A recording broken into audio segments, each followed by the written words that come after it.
All right, what is going on, ladies and gentlemen? How is it going? I am Is There No One Else? And the video I'm bringing you today is going to be the most exciting, the most thrilling, on the edge of your seat ESO YouTube video you've ever experienced. No, it's probably not going to be that. I wanted to talk about the ESO business model, and I wanted to talk about providing a win-win situation for the developers as well as the game, as well as the players that play ESO. And that's what this video is about. I've talked about this a few times on different podcasts. I haven't talked about it with you guys on this channel before, and I thought that was kind of stupid on my end, and I wanted to talk to you guys about it because I think it's kind of fun. It's just my thoughts, and yeah, we'll go from there. But yeah, I wanted to talk about the ESO business model. I wanted to talk about what they do well and what they could improve so that they make more money, and what they can do to make more money while also keeping a lot more players happy and involved in a game that generates them even more money. And so it's a win for them because they're going to make more money doing this. It's a win for us because we're happier players. And so yeah, that's what the goal of this video is. It's going to be more towards the end of the video because we're gonna lay the groundwork for what I'm talking about here. So before we talk about that, let's talk about Vegas. I mean, when you hop onto an ESO video, the first thing you think of is Las Vegas, right? I know it sounds crazy, but they actually have some similarities. If you've ever been to Las Vegas is this larger than life place. They have like friggin' castles. There's just something for everybody there. You don't have to be a gambler to enjoy Vegas. You don't have to be a partier. Like, you can go there and just get massages and lay out by the pool and drink margaritas. Or if you don't want to drink, you can go do tour rides. And there's something for everybody. And Vegas's model has always been, we just need you in the door. We just need to get you in the door, because once you're in the door, you're ours and your money is ours for as long as you're here. And that's what they do. And so there's been often times when a new casino will pop up in Vegas where, guys, I've been to Vegas. This is why I'm bringing it up. You'll get emails or you'll get stuff from these new casinos saying, hey, you can stay here for free over the weekend. Just stay at our hotel, gamble in our casinos, do this, this, and this, because they want you in the door. They're willing to give up those sorts of things just to get you in the door. When the economy has kind of crashed in the past, or when the economy's crashed in the past, they've done free airplane ride. They've given free plane rides out to Vegas. They've done half off weekends to Vegas. They do all these sorts of things because they know that the hotel cost is only part of what you're going to spend. And they're willing to fork over those losses in that area because they're going to gain money elsewhere, because they know just having you there, they're going to have something for everybody, for something to spend on. So that's how they generate money. They just get you in the door and they try to keep you there as long as possible. They pump the casinos full of oxygen so you stay awake longer. And so the longer you stay awake, the more you're gaming, the more money you're spending. That's what they try to do. Now, how does this apply to ESO? Well, obviously, we don't want to be milked of all of our hard-earned cash all the time. That's not what I'm talking about. But what I'm talking about with ESO is its own larger than life, because it's obviously a fantasy world. They have something for everybody. You and I, the listener, you could be playing ESO and I could be playing ESO, and we're doing two different things. We could be two completely different players still playing the same game, but there's so many different things that exist in the Elder Scrolls Online that allows us to say we're playing the same game even though we're really not. They have something for everybody. If you like to decorate houses, if you like to duel, Battlegrounds, Cyrodiil, Imperial City, 4-man dungeon content, 12-man trial content, Overland PvE, they have something for everybody. And that's the cool part. They keep you, they have a bunch of content to where a bunch of different players can enjoy this game, which is fantastic. That's what they should do. You can attract more players that way. The more people playing your game, the more money-making opportunities that you have. Now, I've seen this conversation brought up on my channel a few times where people are like, they don't cater to veteran players because veteran players don't generate money, which is absolutely false. And I'm going to explain that in this video. That is that is just absolutely incorrect. New players, absolutely. They're the lifeblood of the community. ESO does a good job of bringing in new players, getting them to buy the new content. They should be applauded for keeping a game going, because if you can't bring in new players, that's how MMOs die. And ESO does that very, very well. They do a great job in that regard. But what they don't do a good job of is retaining veteran players. And there's content out there that generates money for ESO for veteran players. That is endgame, the craft bag. The craft bag's the biggest thing. When you've been playing as long as I have, I need the craft bag. It's double the bank space plus a craft bag for all my materials. There's no way I'd be able to keep the materials that I have on my characters. It's impossible. I have way too much stuff. I need a craft bag. That's where it's gotten to. And so I am forking over $15 a month for ESO Plus because of that. And that's nothing special, but that's what every veteran player that has played as long as I have and that has the amount of stuff that I have, that's what they do. They get ESO Plus. So you're giving up $15 a month. That's $180 a year. That's more than the new chapter. That's more than the new chapter. It's got to be close to. It's got to be more than the new chapter and the DLCs. Just getting people to buy ESO Plus for the craft bag generates so much money for ESO. It generates so much money in that regard. And so it's silly to think that they don't do stuff, like they don't make money off of veteran players, when literally ESO Plus is the best thing about ESO Plus is for veteran players. So, but yeah, anyways, that's the biggest way that they can make money off it. And veteran players can drive that sort of profit for them. The other thing is as long as you're in the game, as long as you're having fun, you're a money making opportunity. And so new players coming in, that's a chance to buy stuff from the Crown Store. That's a chance to buy new DLCs, old DLCs, of course, absolutely. But it's also a chance for veteran players to do the same thing. I just bought a mount last week. I haven't bought a mount in like 2 years, but I bought it because it was pretty and I wanted it. And so that wouldn't exist if I quit the game. I wouldn't have forked over money if I wasn't still playing the game. And so they need to bring in new players, but they also need to retain the players that they have. Now, the issue that they have with this, in my opinion, is twofold. The first one is performance. When you're a new player and you're playing dungeons and when you're playing your public dungeons and your overland stuff, before you get to veteran ranks, a lot of the stuff that you do is pretty lag free. The experience is quite a bit of fun. It's not until you become a veteran player and you want to get it involved in 12-man trial content and you want to go into Cyrodiil that you actually realize performance is not great.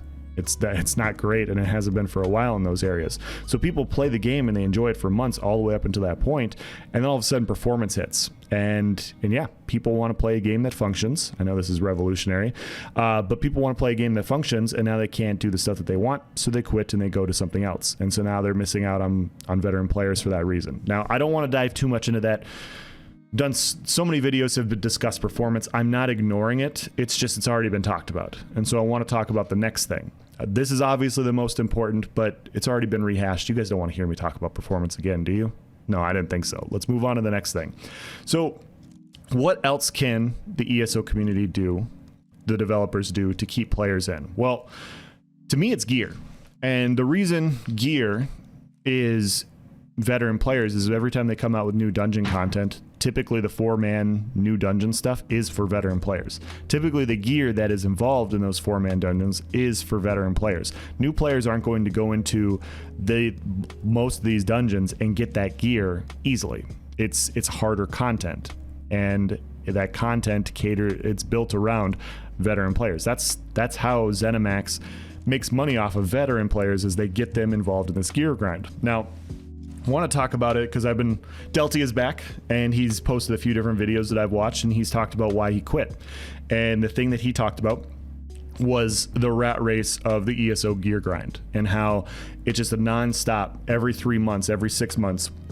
you're constantly grinding new gear, and it's an MMO, and in some ways new gear is exciting, new gear is fun, and it brings a refreshing take to ESO, which is always nice, because if it's the same thing every single day, it does get boring. I do agree with that. But the problem that the ESO community has, or the developers have, in my opinion, is they overbuff sets, and it doesn't matter, they yo-yo too much in one direction or another, and the meta shifts drastically. And now we can talk about this last patch, going from Markarth to Flames of Ambition. How many times have you seen somebody say, hey, I spent all this time farming and golding out this gear and getting all this stuff leveled only for it to be obsolete 2 months later? This is ridiculous.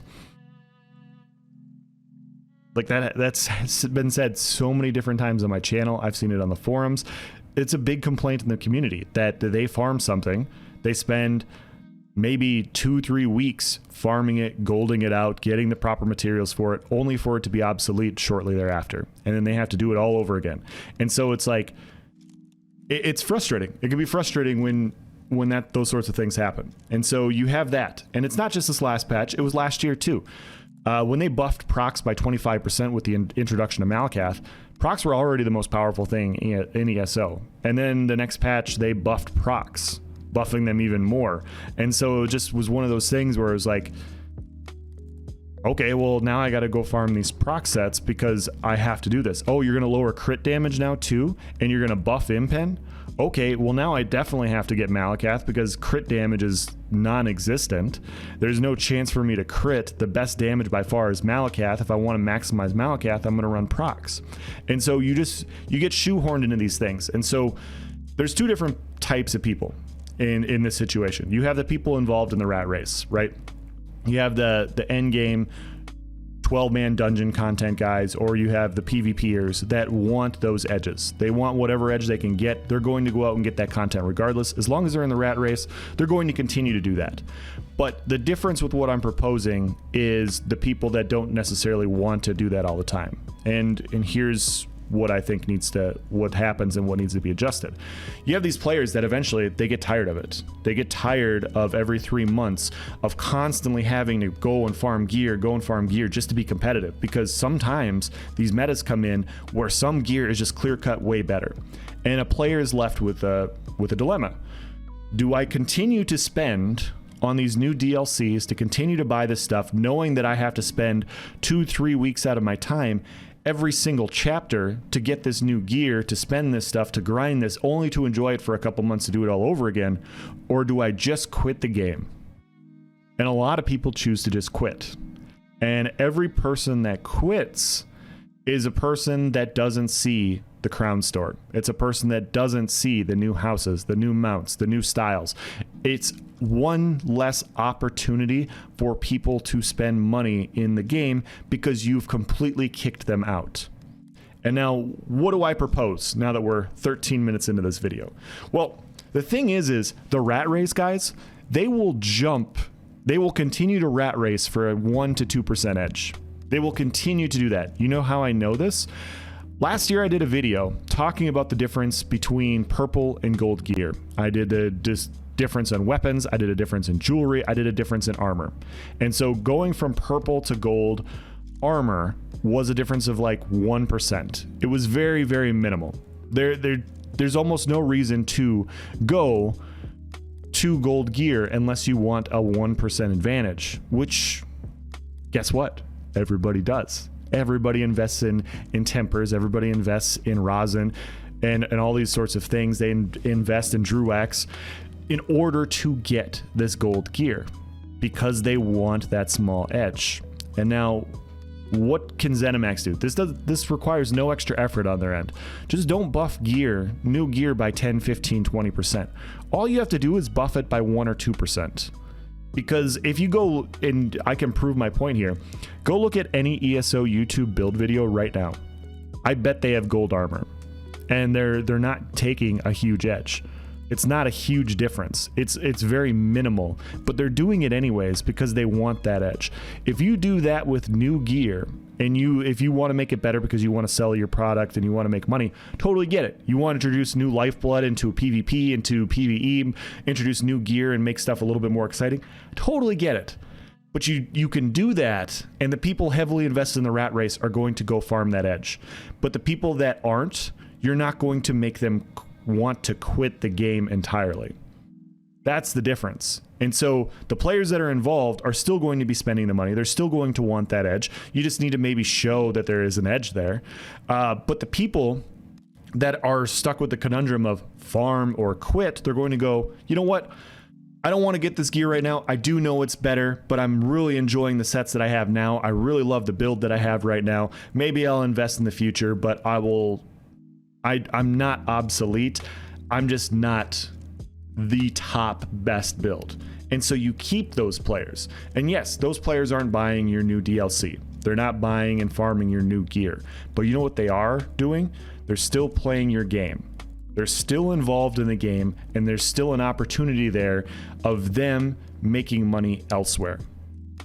They still could be continuing ESO Plus because they need a craft bag. They still could be continuing to do PvP, and all of a sudden you introduce a new mount that they really want, like me last week. Like, those sorts of things happen. Those money-making opportunities don't exist if those players quit. Once they're out the door, you don't have a chance to make money from them anymore. So you have to look at it as a numbers game. The more players you have playing your game, the more chances you have to make money in ESO. So the more you can bring in new players, which they do great, while also retaining players, which they don't do as great, in my opinion, the more players you can keep and retain, the more money you're going to make. And so those are the changes I would make. It's no extra effort on ZeniMax's part. They're already working on performance. They've been working on performance for a while. All they have to do when they introduce these new sets is only make them 1% to 2% better. And like I said, you can go check YouTube to see that I'm right, because people will invest in a 1% to 2% edge. They will 100% invest in a 1% to 2% edge. I've seen it a lot. It will happen. And so you can do those things. And that way, the other thing that's beneficial for this is people aren't shoehorned into a meta. If you want to play something slightly different, if you want to play something slightly less competitive, you can do that because you just are bored of running the same gear and the same skill layout all the time. The more you balance, like I said in a previous video this week, the more you balance out skills and gear and you make it closer to each other, the more variety that exists and the less bored of a meta people get, because more things are viable. The last thing I'm going to say is some players only like to play one class, and some patches really screw over some classes, and players just don't want to play because their class isn't very good, or their class is in no way competitive. And so instead of doing these drastic shifts, this yo-yoing back and forth of these different things, the removal of proc sets, the buffing of proc sets by 25-30%, all these sorts of things, just do incremental changes. And let's just slowly try to incorporate more classes, make more classes viable, make more sets viable, make more skills viable. And then you're going to see people enjoy the game more. And you're going to see, because people are enjoying the game more, when they get to veteran ranks, they're going to need the craft bag, they're going to need ESO Plus, and that is $180 a year that they're going to be generating off of those players, which is more money that they would have got, that they'd get, you know, than what they're currently getting. So yeah, that's gonna be the end of this video. If you guys have any questions or comments, please provide in the section below. Hopefully I provided my point well. As always, guys, thank you for watching. Have a nice day.